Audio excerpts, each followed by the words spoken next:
की पुस्तक 2 अध्याय उसके 15 और 16 पद में लिखा है, जब वह बीनने को उठी तब बोअज ने अपने जवानों को आज्ञा दी कि उसको फूलों के बीच बीच में ही बीनने दो और दोष मत लगाओ, वरन मुट्ठी भर जाने पर कुछ कुछ निकाल कर गिरा भी दिया करो और उसके बीनने के लिए छोड़ दो और उसे घुड़को मत। ध्यान दीजिए, बोअज अपने कर्मियों से कहता है कि उसको फूलों के बीच बीच में भी बीनने दो और दोष मत लगाओ, उसके साथ सदाचार निभाओ। सिली बीनने अर्थात बचे कुचे अनाज को बीनने वाले स्वभाव से ही अच्छे अन्न को उठाने की मंशा रखते थे और खेत के स्वामी को उन्हें लवनी करने वालों के पीछे रखना होता था। परंतु यहाँ बोअज कहता है कि उसे लवनी के मध्य से भी सिला बीनने दिया जाए। बोअज व्यवस्था का ज्ञाता था। वह जानता था कि व्यवस्था में लिखा है कि यदि पूला गलती से गिर जाए तो उसे उठाना नहीं है। बोअज एक कदम आगे बढ़कर कहता है कि वे जानबूझकर भी बालें गिराते जाएं। यदि वह कहे आपकी बालें गिर रही है तो कहना कि अब आप पीछे लौटकर उसे उठा नहीं सकते, अतः वह उसे अपने लिए उठा ले। मित्रों, हम देखते हैं रूत की पुस्तक 2 अध्याय के 17 पद में लिखा हुआ है, सो वह सांझ तक खेत में बीनती रही, तब जो कुछ बीन चुकी उसे फटका और वह कई एपा भर जौ निकला। एक एपा की कीमत एक दिन की मजदूरी के लिए बहुत थी, विशेष करके रूत के लिए। तब हम रूत की पुस्तक 2 अध्याय के 18 और 19 पद में पढ़ते हैं, तब वह उसे उठाकर नगर में गई और उसकी सास ने उसका बीना हुआ देखा और जो कुछ उसने तृप्त होकर बचाया था उसको उसने निकालकर अपनी सास को दिया। मेरे प्रियो, जब रूत अन्न के साथ घर लौटी तब नओमी आश्चर्यचकित हो गई और रूत से पूछा, मैंने आज तक किसी को इतना अधिक सीला उठाते नहीं देखा है। तू आज किसके खेत में थी? रूत ने दिन भर की घटना नओमी को कह सुनाई। रूत अब भी नहीं समझ पाई थी कि बोअज वास्तव में था कौन, परंतु नओमी जानती थी। हम रूत की पुस्तक 2 अध्याय के 20 पद में पढ़ते हैं, नओमी ने अपने बहू से कहा वह यहोवा की ओर से आशीष पाए, क्योंकि उसने न तो जीवित पर से और न मरे हुओं पर से अपनी करुणा हटाई।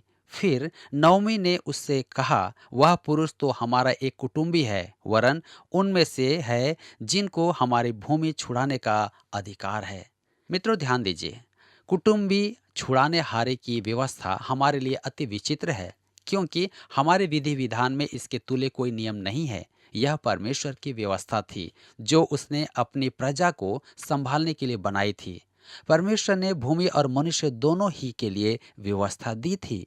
मूसा की व्यवस्था उन लोगों के लिए और उनकी भूमि के लिए अति उत्तम प्रावधान था। मेरे मित्रों, रूत निश्चय ही सही खेत में पहुंची, क्योंकि बोआज उनका निकट कुटुंबी था। रूत की पुस्तक में हम कुटुंबी छुड़ाने हारे का नियम क्रियाशील होते हुए देखते हैं। आप इसराइल में मूसा की व्यवस्था की प्रासंगिकता नहीं देखते हैं, परंतु इस पुस्तक में कुटुंबी छुड़ाने हारे का नियम और अन्य 2 नियम जो हमने देखे हैं प्रभावी दिखाए गए हैं। ये बड़े विचित्र नियम हैं। परमेश्वर ने गरीबों के लिए प्रबंध किया था कि खेत में और दाख की बारी में फसल उतारते समय या फसल काटते समय सब कुछ न उठाया जाए, अपितु गरीब परदेशी विधवाओं के लिए कुछ छोड़ दिया जाए। मेरे मित्रों, यह बड़ी ही असामान्य रीति थी। उन्हें फसल काटते समय लौटना नहीं था, अर्थात कुछ छूट जाए तो पीछे लौट करके उसे उठाना नहीं था। मित्रों, रूत की कहानी में हम कुटुंबी छुड़ाने हारे का नियम देखते हैं जो लय व्यवस्था की पुस्तक अध्याय 25 में दिया गया है। मेरे मित्रों, बोआज नओमी के पति एलीमेलेक अर्थात मेरा परमेश्वर राजा है का संबंधी था। मेरे विचार में एलीमेलेक और बोआज के पिता भाई थे, अतः वे दोनों चचेरे भाई थे। इसलिए नओमी ने रूत से कहा कि वह उनका निकट संबंधी था। इस नियम पर यहाँ बल दिया गया है और इसका अर्थ क्या है? आइए हम इसे भूमि के संबंध में देखें। लय व्यवस्था की पुस्तक 25 अध्याय उसके 23 और 24 पद में लिखा है, भूमि सदा के लिए बेची ना जाए, क्योंकि भूमि मेरी है और उसमें तुम परदेशी और बाहरी होगे, लेकिन तुम अपने भाग के सारे देश में भूमि को छुड़ा लेने देना। अब परमेश्वर यह काम कैसे करेगा?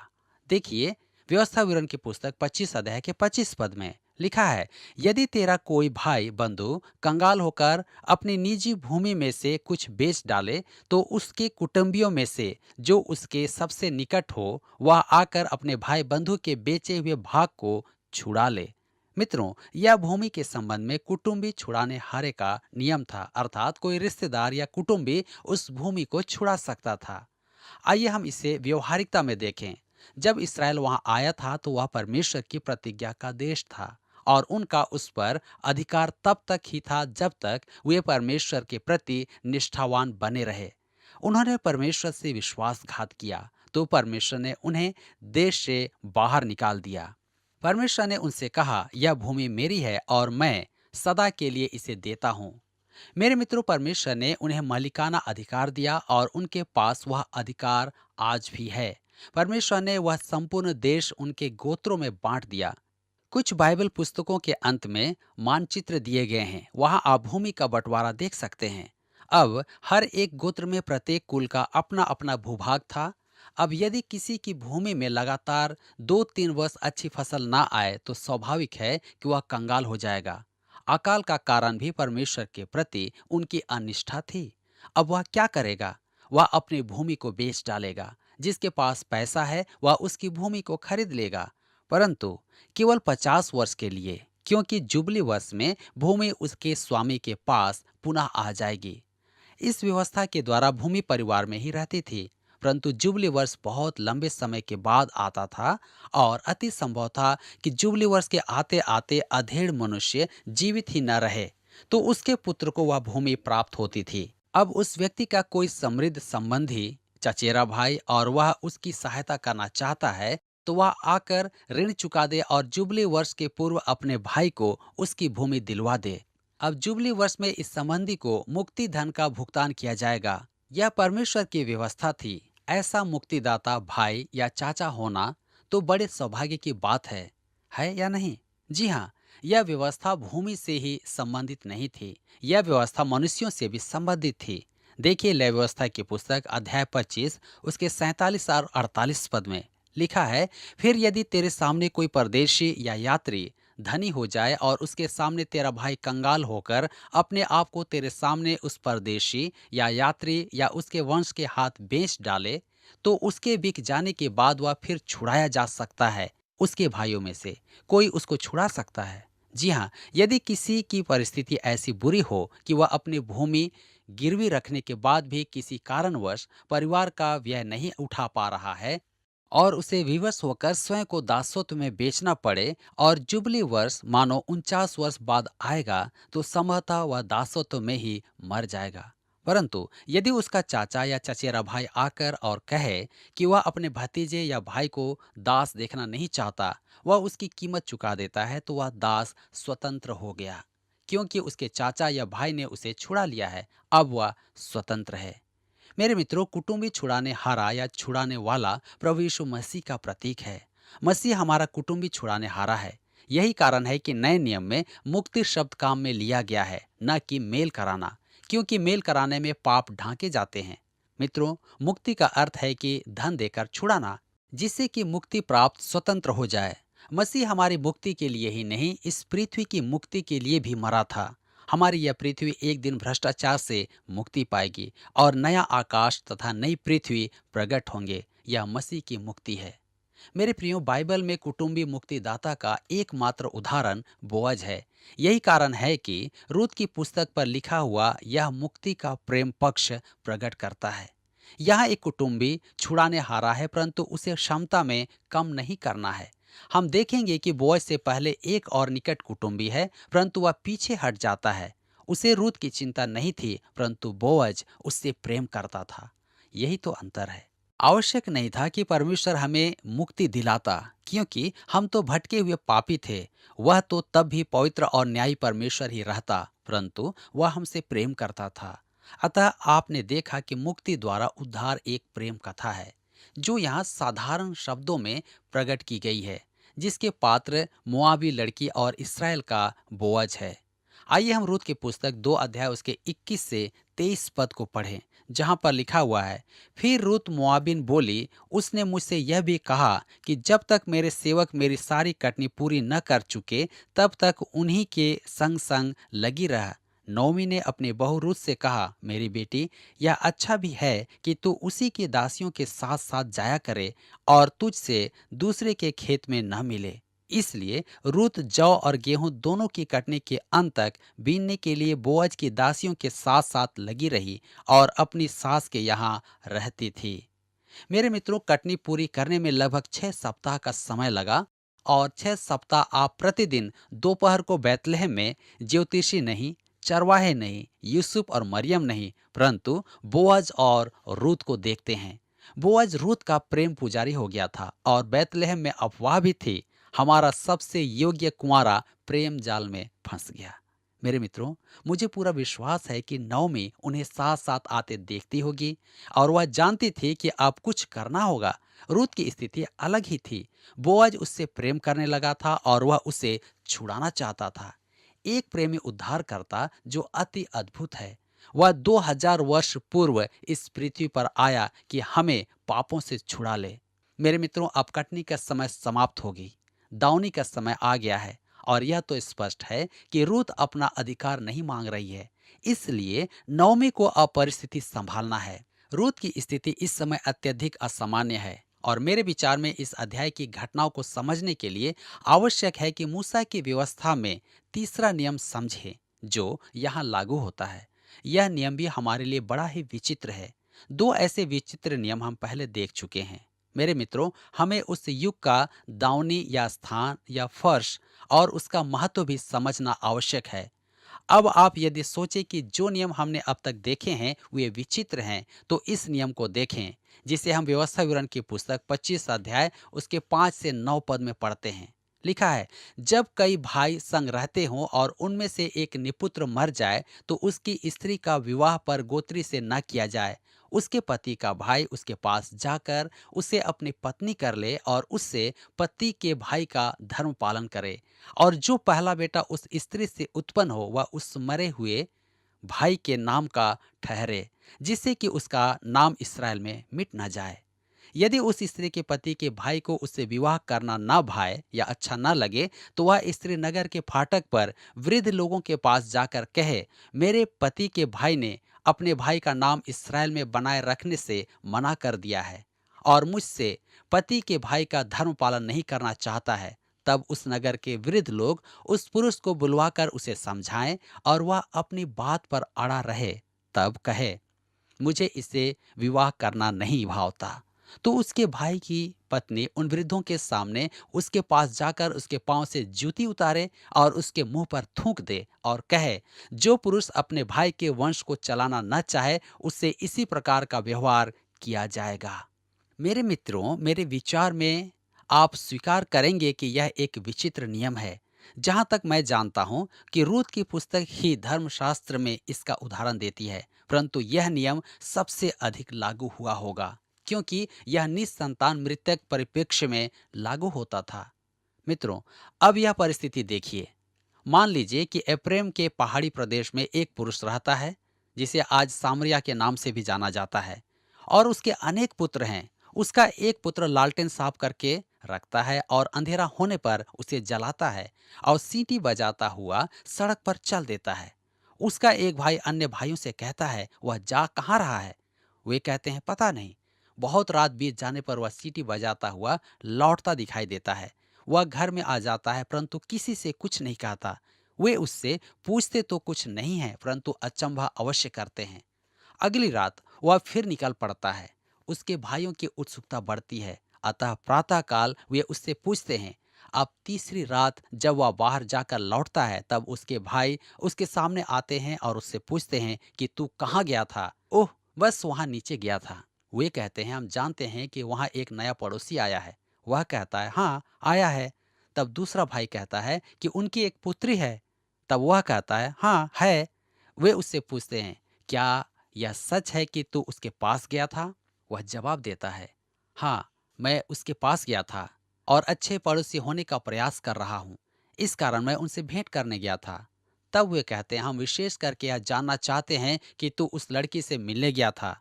वह कहता है, साफ कहूँ मैं उसी से मिलने गया था। तब वे उससे पूछते हैं, हम जानना चाहते हैं कि क्या तू उस लड़की में रुचि रखता है? तब वह कहता है, सच कहूँ तो मैं उसमें रुचि रखता हूँ।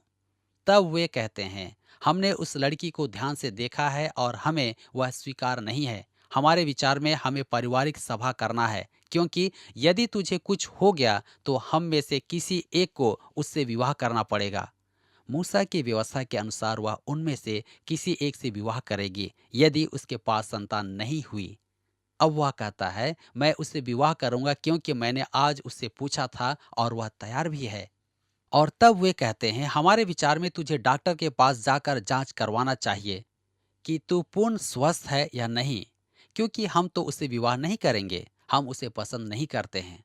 अब मान लीजिए कि यह युवक उससे विवाह कर लेता है और विवाह के पश्चात रोगी होकर मर जाता है, या उसे बैल सींग मार देता है, या आंधी में उस पर पेड़ गिर जाता है, या नदी में डूब जाता है, या युद्ध में मारा जाता है। तब उसकी पत्नी विधवा हो जाती है।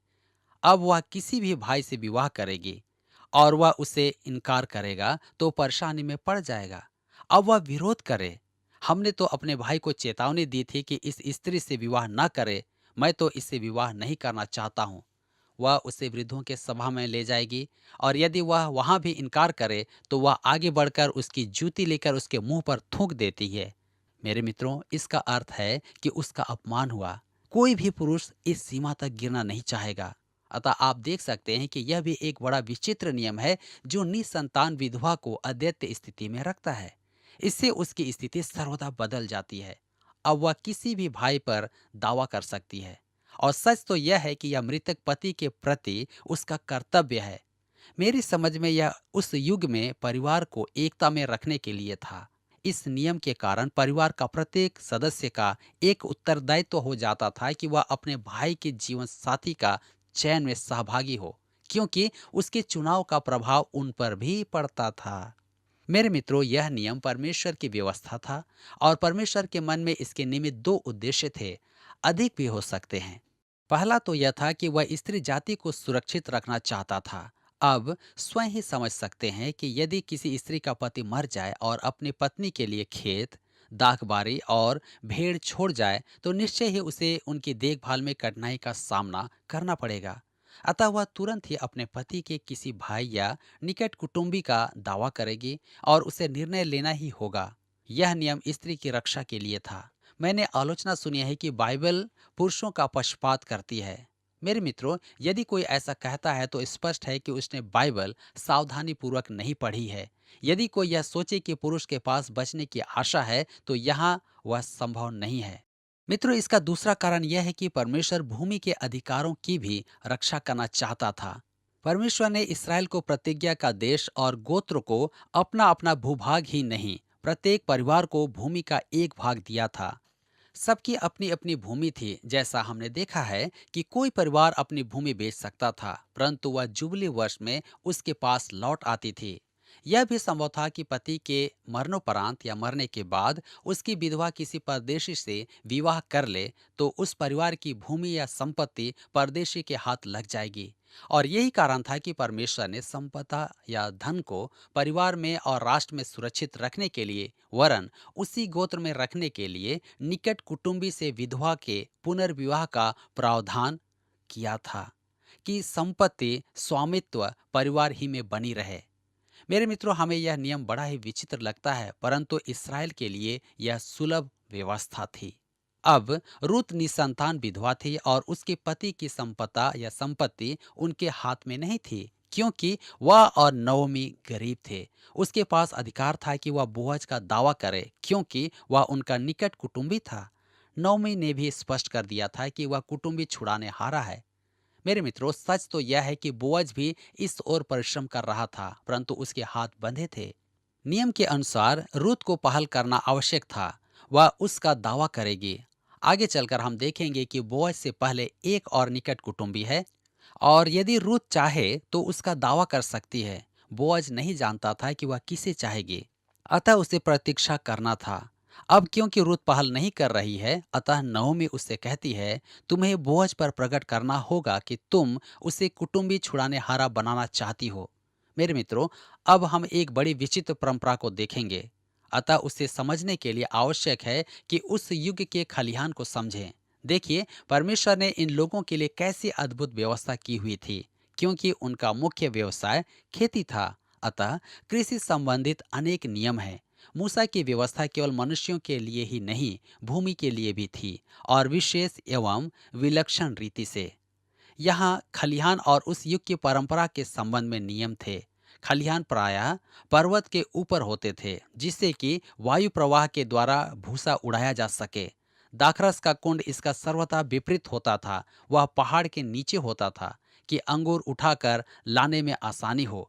मेरे मित्रों, आपको याद होगा कि गिदोन दाख के कुंड में दावनी कर रहा था कि मिद्यानियों को पता न चले, अन्यथा वे उसे लूट लेते।